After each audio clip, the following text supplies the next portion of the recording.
person is added to the transplant list every 10 minutes in the United States. An important question posed at the DMV, besides your written test when you're trying to get your license, is if you would like to become an organ donor or not. Organ donation has and will be a life-saving procedure for many people, not just in the United States, but all over the world. And because this is a big decision to become an organ donor when you go to renew your driver's license or you go to get your driver's license, I want to talk more about it before you make that decision to either not become an organ donor or to become an organ donor. So I will be informing the audience today about the two different types of organ donation and how to become a donor for each type and the positive influences of both types of organ donation. Even though I've never given or received an organ, I have consulted numerous credible sources before giving this speech today. In this presentation, I will be talking about how to become an organ donor for both living donations and deceased donations. And then I will also be talking about the positive facts and traits about both types of organ donation. Before I explain the two different types, the differences between the two types, it's important to understand how to become a donor for both types and how they differ, because they do differ. So the first type of donation is living donation. This is when you are alive, you give an organ. According to the American Transplant Foundation, the first thing that they check as a donor's blood type has to be compatible to the recipient's.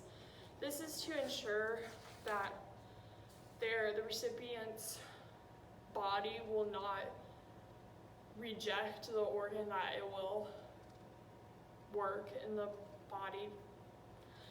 Also, if your blood type matches, the person then has to go through many tests before they can actually go and give their organ. So I put a list of the tests on my PowerPoint because it's a lot of them, as you can see.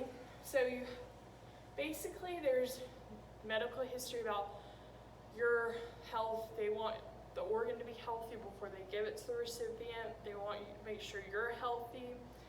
They also do medical tests. So if it's a kidney, if you're giving a kidney, you have to make sure your tissue is the correct type. It has to be compatible with the recipient, so that's something that they will check. You have to also do a psychological evaluation. That means that you are in the right mindset and you understand what you are doing to give your organ away. Finances, your insurance will cover it, that you are financially able to cover your medical bills out going to the hospital, getting surgery, everything like that. So the other type is deceased organ, which is the most common. That's when you have passed and you want to have someone else receive your organs because you do not need them anymore, unfortunately. So when you get your driver's license or renew it, you can sign up to be a deceased organ donor. And you can also become an organ donor. I'd always just thought about the DMV, but you can also become a donor through organdonor.gov. Organdonor.gov if you are interested.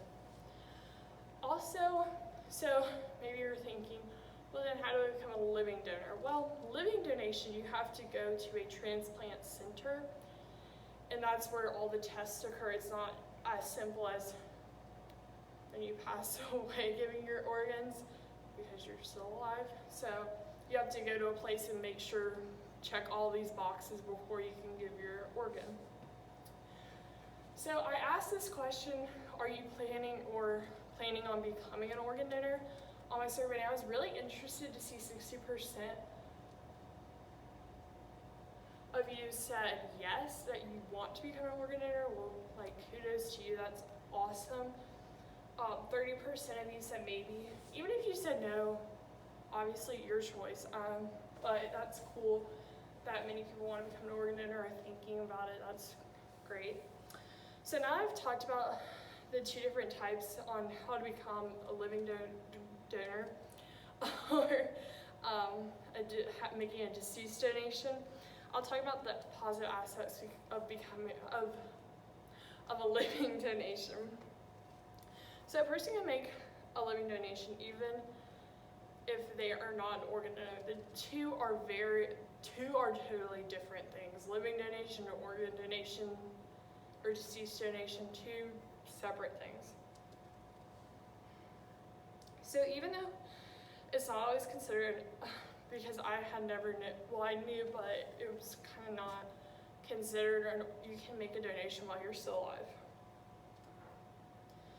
So since there are many people waiting for organs, 112,000 people on the transplant list, living donations were started to combat the shortage of organ donors in the United States, trying to get people off the transplant list with live living donations, then kind of keep the list shorter, so then the list can keep moving up so people can get their organs.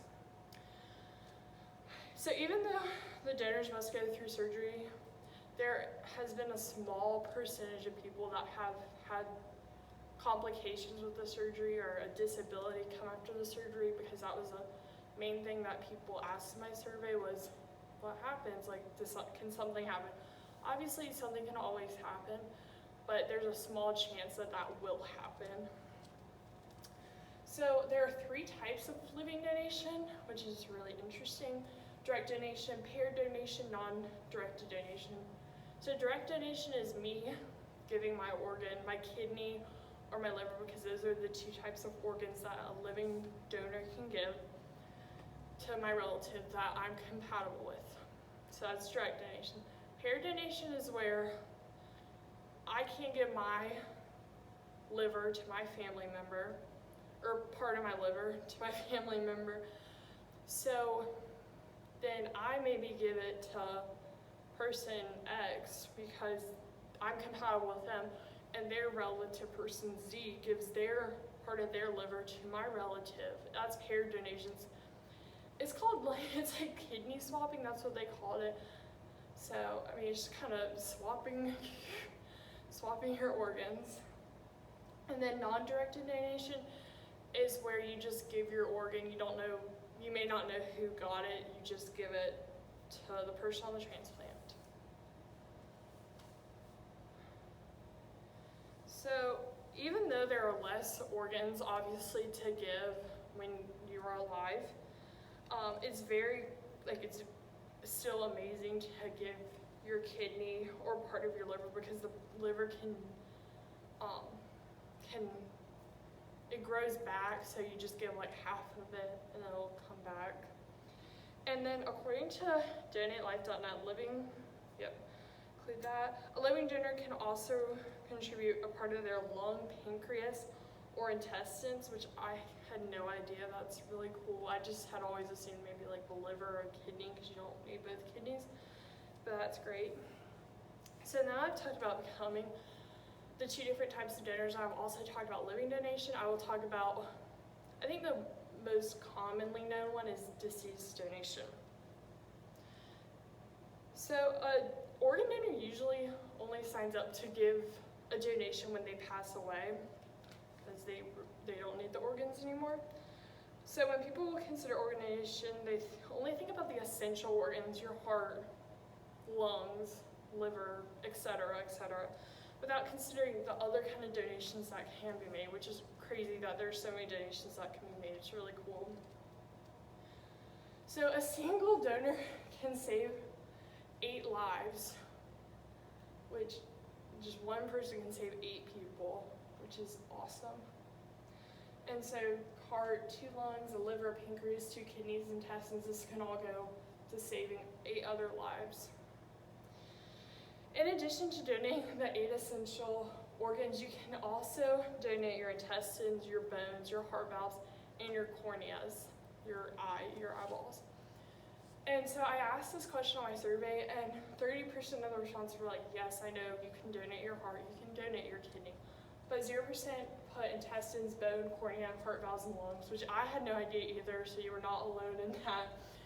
But I think that's crazy because you obviously think, oh, like an organ donor will give their heart away, but also you can do all of this stuff too to make a person's life better or save a life, so that's really cool.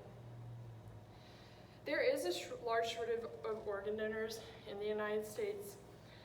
There are 39,718 people on the transplant list, but only 19,267 people signed up to be an organ donor, according to organdonor.gov. Last year, the total number of donors was 19,267 people, and 11,870 of them were deceased donors. That means they give their organs after they pass away. So in conclusion, both living and deceased donation can provide someone a life-saving organ. So organ donation, it's a big decision, obviously, for you. So it's a vital program in the United States, but it's important to understand how it affects you, but also how it can value the recipients. So how I was thinking about it is that the pandemic of COVID-19, coronavirus in the United States, I think we're all feeling helpless because all we can do is stay 6 feet apart from each other, can't go to the mall, can't go to the grocery store unless you need it. And I know organ donation, I'm not trying to persuade you to become an organ donor, that's not my intention, but just that you can control if you want to save 8 people's lives after you pass away, to give your organs away. And it creates value and allows the person to live longer, even after you have passed away. You can still give someone those however many years of their life. So I urge you all to consider it. I understand that there's moral values and maybe religious values that you're like, no, I'm not going to do that, but I just urge you to consider it. You don't have to, but just consider it. So staying 6 feet apart will help save lives, your own life, and probably the lives of the community around you during this pandemic.